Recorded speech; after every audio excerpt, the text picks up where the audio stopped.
Oh my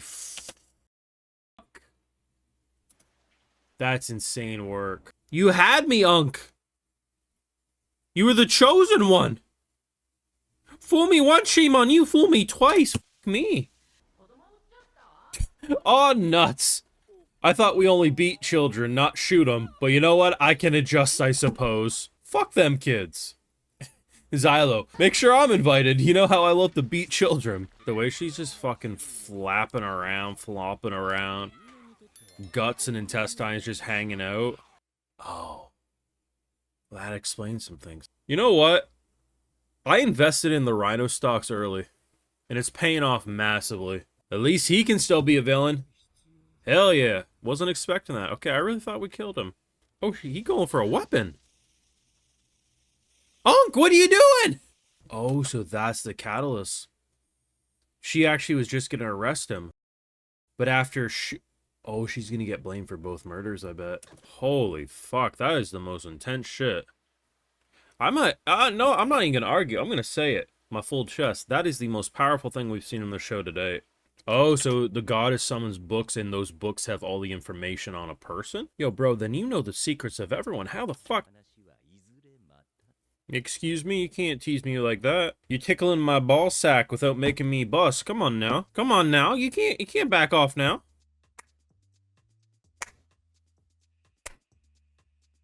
Cinema.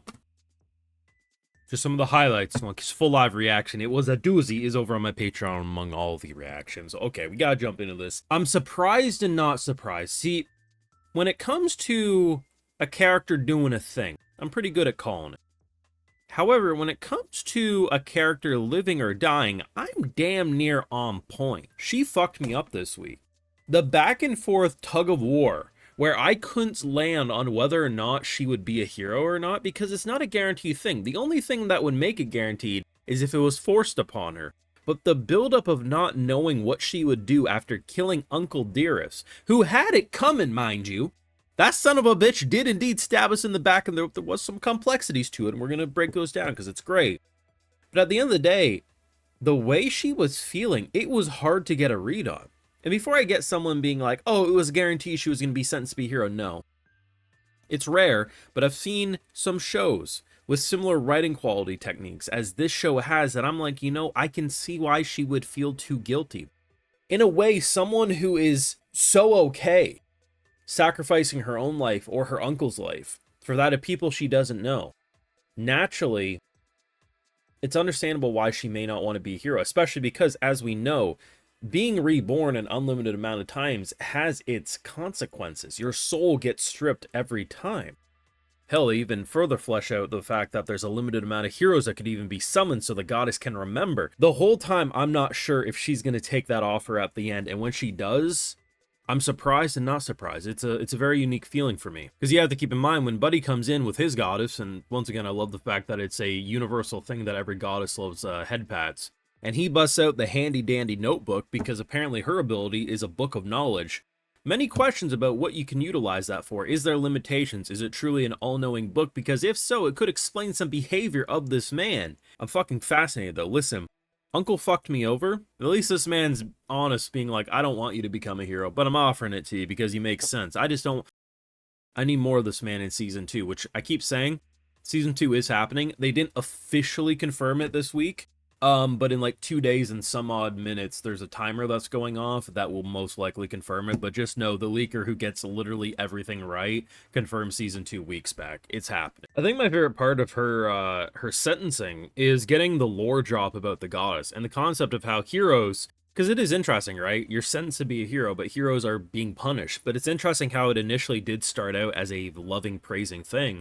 And I love how he even brings up the question we probably all have. Well, how the fuck did it become what it is now? That's a story for another day. You're fucking it's a very good thing that there's a Season 2, because you can't just casually drop that type of lore. But it's interesting because unless I'm misremembering, I don't recall there ever being a limit to how many heroes could be summoned.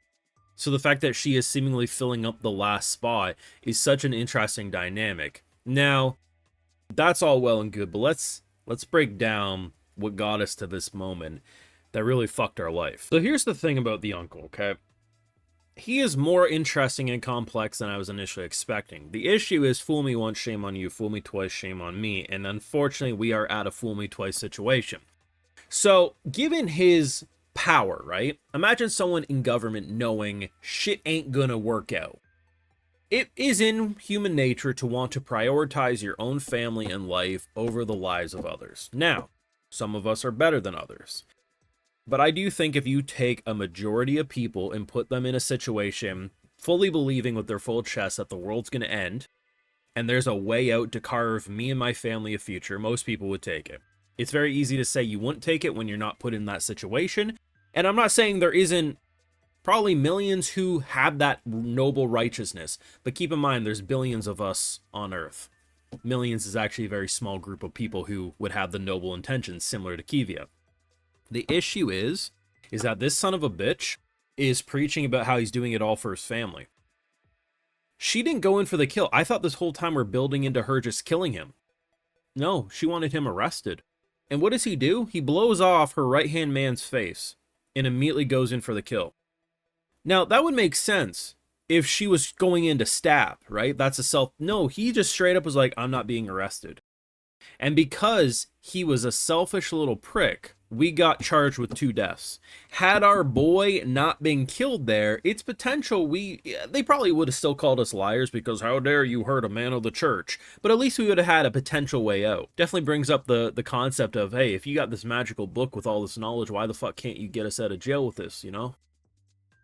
There's a lot of questions I have. So on one hand, I do think they made the uncle way more interesting because, like I said, I felt very betrayed when it was seemingly he fucked us over.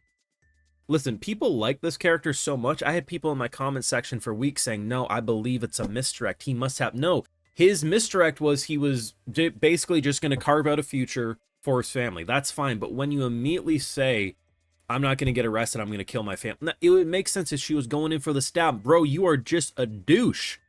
You deserved your death and more. It was actually horrifying. First of which, because the tear and the...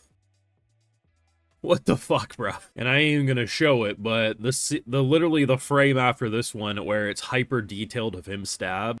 I swear to God, I was watching a torture scene in season 3 of Attack on Titan. It was absolutely savage. And it's crazy, right? Because the first little bit of this episode, you're thinking things are working out for us, you know? We're getting to have our little celebration party. They casually reveal that my favorite villain was still alive. Spriggan got dangled around because Rhyno's best play. Like, seriously, as someone who's invested in the Rhyno stocks very early, said there's probably some things wrong. The reveal that bro's a monster who likes killing his own. You know what? Might bite us in the ass someday, but I'm okay right now. We don't got a lot of allies, and you know what? Fuck it, we roll. This is some good shit. Listen, they did a lot with this final episode. There's a lot to dissect. There's a lot to appreciate. We had the most insane battle last week, and then we had the most emotional battle this week. It's not often that you can take a character who you thought was going to be the long-term antagonist and dangle them like they are toy, as their intestines are dripping and draping in. But damn, emotional devastation, rip. It's crazy, too, that when we get sentenced to be a hero, we can't just get shot in the head. We have to cut our own neck. Like, your thoughts. What did you think of Sentenced to Be a Hero? I think it deserved all the praise it got and then some. I think it's one of those rare, oh my god, how did this production look this good, sound this good, be directed this good? I think it's just a 10 out of 10 top to bottom and one of the absolute best you can watch this season. But your thoughts are down below. Drop a like, show your support, subscribe, ring that bell, and you know what, Patreon, full live reactions you live over there, and other exclusives, because you know I gotta give those videos shows, because without my patrons, you won't get these videos at all. Alright, so today we got Casper Joel Jensen, George Parra, Car Goofy, Kevin Wallace, Antonio, One-Eyed King, Hawkeye, Carsten Steen Jensen, and Dr. Goldside. Appreciate the support. Please take care, and y'all have a good one.